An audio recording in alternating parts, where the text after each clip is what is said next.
Passejar pel centre històric de Teulada suposa un dels majors atractius per descobrir la trama urbanística del municipi des d'èpoques antigues. Declarat bé d'interès cultural, en l'any 2007, els carrers i edificis amaguen testimonis i vestigis de la primitiva teulada medieval i gòtica.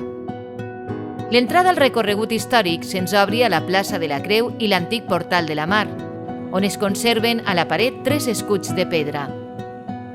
El carrer de Dalt, la plaça de l'Església i el carrer Mig ens porten a petits espais amagats, quasi impossibles, entre carrerons estrets. El carrer de la Manegueta, on apareix la casa de Constança Ferrer, germana de Sant Vicent Ferrer.